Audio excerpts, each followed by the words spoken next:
शांति समझौते को लेकर हो रही बातचीत के बीच रूस ने पूर्वी यूक्रेन के 200 मोर्चों पर अब भयंकर हमले शुरू कर दिए हैं। यूक्रेन की राजधानी कीव समेत यूक्रेन के 20 से ज्यादा शहरों पर रूसी हमलों ने कोहराम मचा दिया है। हम आपको दिखाने जा रहे हैं कि कैसे पुतिन ने पहले ट्रंप को अपने युद्ध जाल में फंसाया और फिर यूक्रेन पर तीखे हमले करके 32 देशों वाले नेटो को उसकी औकात दिखा दी है। आज यूक्रेन से लेकर यूरोप तक और यूरोप से लेकर अमेरिका तक सभी पुतिन के जंगी पैतरों के सामने चित हो चुके हैं। हम आपको दिखाने जा रहे हैं कि पूर्वी यूक्रेन के 200 मोर्चों पर कब्जा करके कैसे रूस पूर्वी यूक्रेन के लगभग 55% इलाके पर कब्जा करने वाला है। इस वक्त रूस यूक्रेन के Donetsk, Kherson, Kharkiv, Sumy, Chernihiv, Zaporizhzhia, Luhansk और कुपियांस्क में चुन चुन कर उन इलाकों पर हमले कर रहा है जहां यूक्रेनी सेना सबसे ज्यादा टक्कर देने की कोशिश कर रही है। जबकि कुछ रिपोर्ट के मुताबिक रूस यूक्रेन के पोक्रोवस्क पर 66% से ज्यादा इलाके पर कब्जा कर चुका है, जिसे यूक्रेनी सेना के लिए सबसे गंभीर और तगड़ा झटका माना जा रहा है।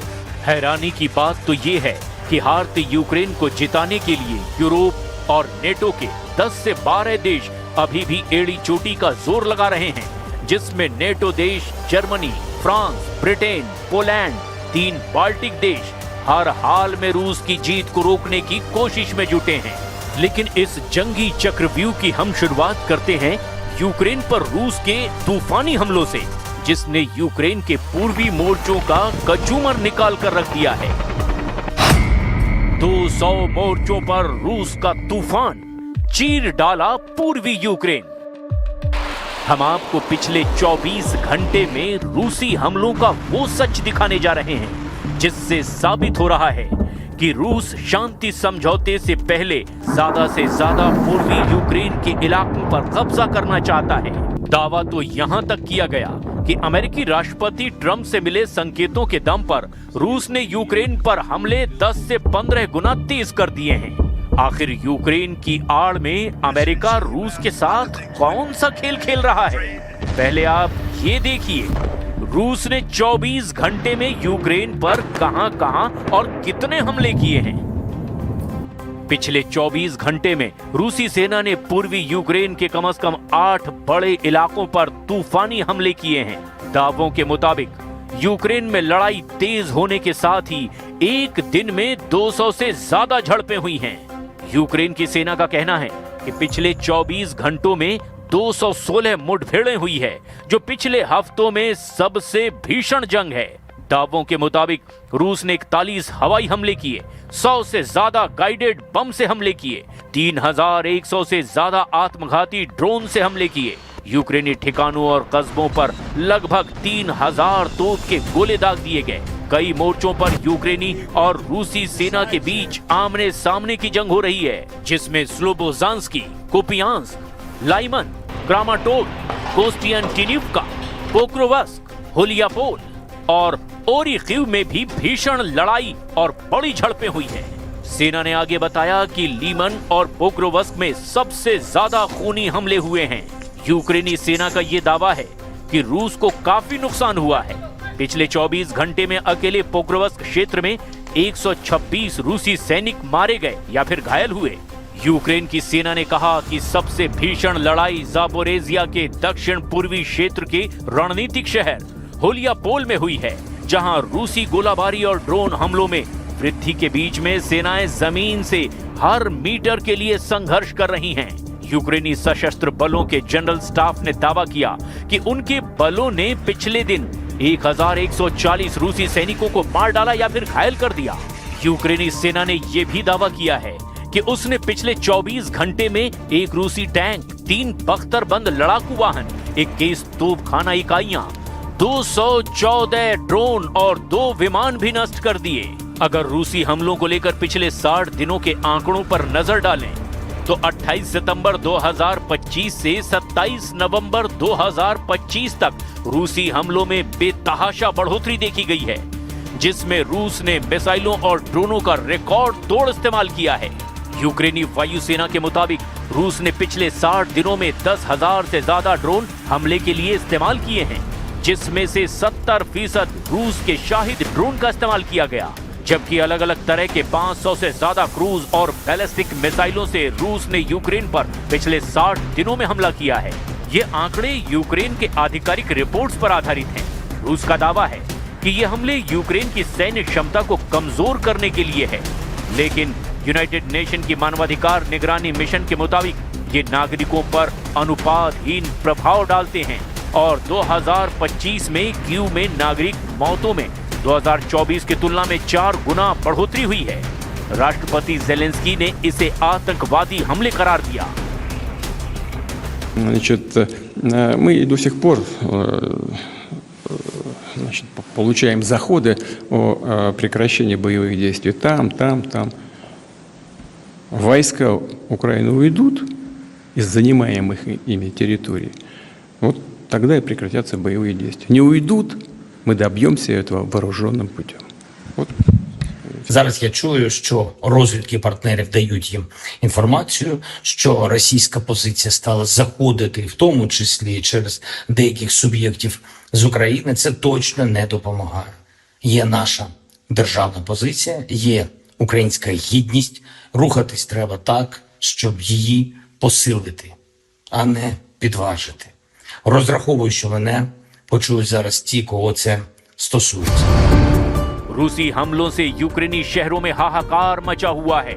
रूसी सेना ने पूर्वी यूक्रेन के डोनेस्क में वासियुकीवका गांव पर कब्जा कर लिया और पोक्रोवस्क के 66% हिस्से पर नियंत्रण मजबूत कर लिया। सीवर्स्क में रूसी सेना को जबरदस्त बढ़त मिली है, लेकिन यूक्रेन ने कोप्यांस्क में रूस के खिलाफ जवाबी हमला किया है, जो लगभग 25 वर्ग किलोमीटर में हो रहा है। रूसी सैन्य टुकड़ियां यूक्रेन के वावचांस्क के 80% हिस्से पर कब्जा करने के करीब हैं, लेकिन यूक्रेन ने कुछ मोर्चों पर वापसी करने का भी दावा किया है। रूसी सेनाओं ने गुलियापोल के उत्तर में बढ़त हासिल की है।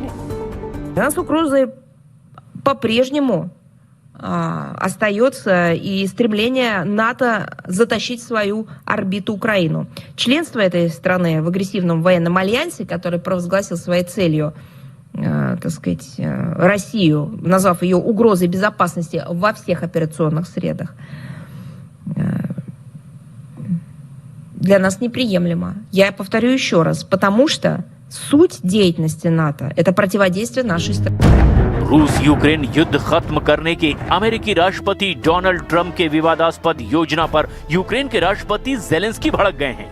यूरोप ने भी इस प्रस्ताव पर असहमति जाहिर की है। ऐसे में प्रस्ताव के लागू होने से पहले ही विवाद बढ़ गया है। अमेरिकी सीनेटरों ने भी इसकी कड़ी आलोचना की है। वहीं जर्मनी के फ्रेडरिक मर्ज ने तो दो टूक कह दिया है कि नेटो किसी भी कीमत पर रूस को जंग नहीं जीतने देगा। पिछले 1 साल से रूस ने पश्चिमी रूस के कुर्स्क इलाके से यूक्रेनी सेना को पूरी तरह खदेड़ दिया है। अगर हम डॉनबास इलाके की बात करें तो इसके 78% इलाके रूस के कब्जे में हैं।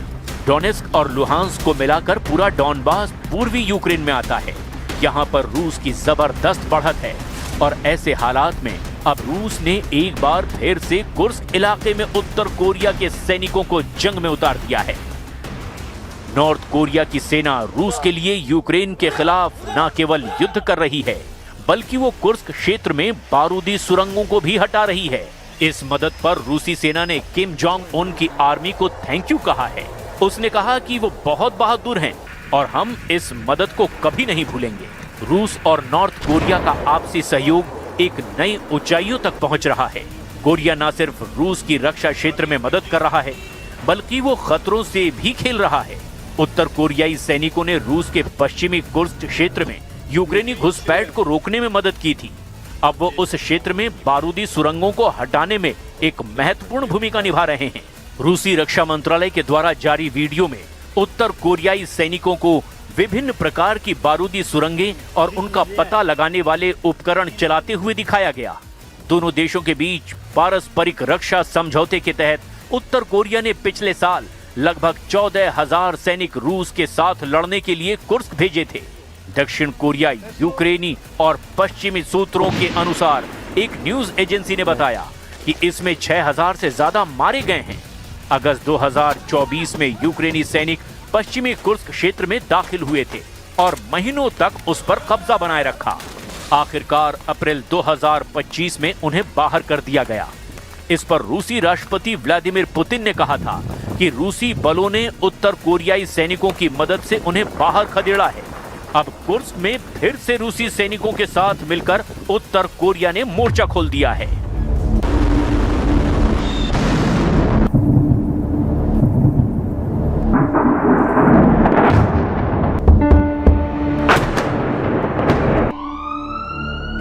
अब ऐसे हालात में देखना होगा कि रूस यूक्रेन जंग को नेटो और अमेरिका कैसे रोक पाते हैं। फिलहाल पुतिन ने तीखे हमले करके बाजी पलट दी है।